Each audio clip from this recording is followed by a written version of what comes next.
We live in an amazing world where society and technology has allowed us a ticket out of miserable life of criminal activities. Prohibiting from convicts this ticket away is just an immoral option, sentencing them to more miserable life forever. This is why we think that it's very immoral to keep this option away from them. I'm going to go through 3 points. One, what are the options and what are the new alternatives that convicts have now that they took the chip. Secondly, I'm going to ask whose fault is it for the crime for the first place, and secondly, for the next crimes which people are mostly afraid of. And lastly, is it a free choice, and do we even care about is it a free choice?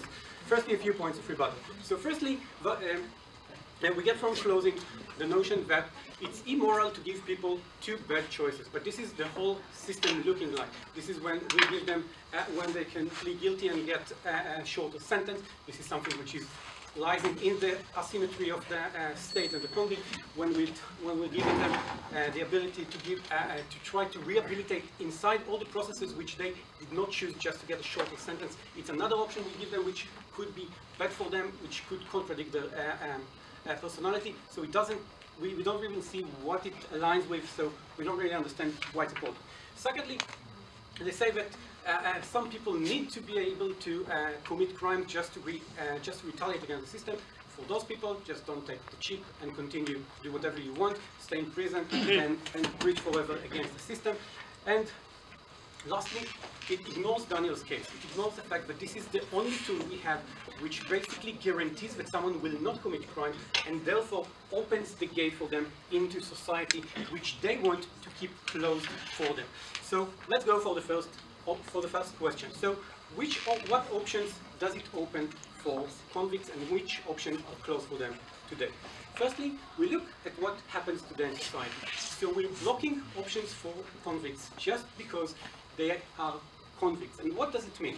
It sounds basically circular, because we take people, we stain them, we say they're criminals, we should be afraid of them because they did something bad in the past and therefore they're likely to do something in the future. This is something which is irrational. Secondly, we basically have the more rational fear, which people may commit crimes, which sometimes can be based on other things, even for people who weren't fully rehabilitated.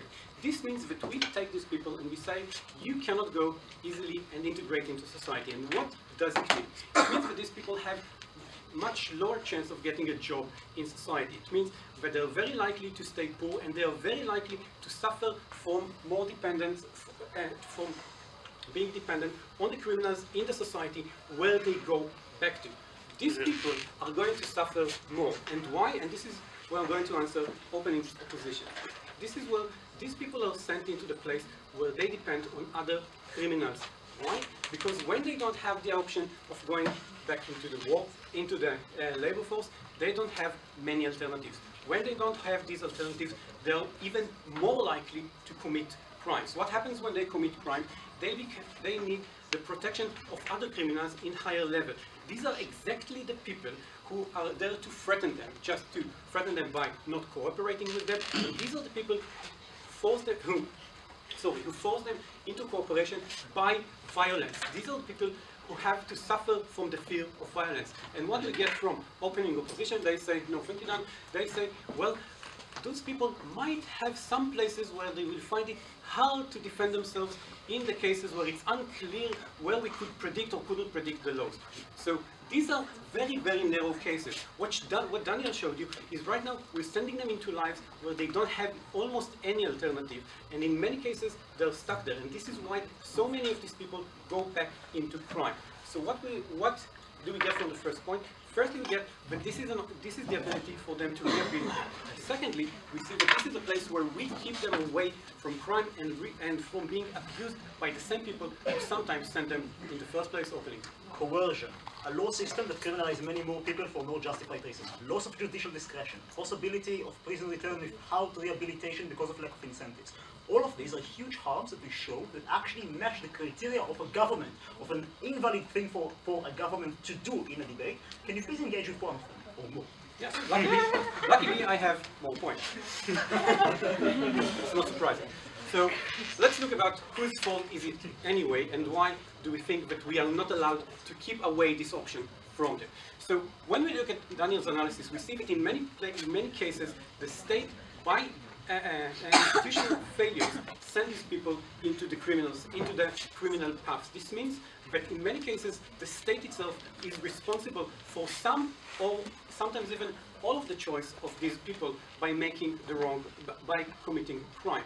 This means that in these cases, we share the balance between them. It means that we share responsibility between these people. This means that when we are the ones holding the option, holding the ticket for them to be able to rehabilitate, it means that we cannot just tell them, no, you cannot take something which can be super useful for you. And why is it so useful? Because this is their ability to show themselves and communicate and transmit the information for society that they are safe, that they can be reintegrated and they can go back into the place where they came from and right now stay there in a stable way. This is very, very different from what we have today, where we have no way to guarantee that they're going to stay safe and keep their society safe, and also that they will be stable in this way. Therefore, we think that we're not even allowed to prohibit them from this option if it's there.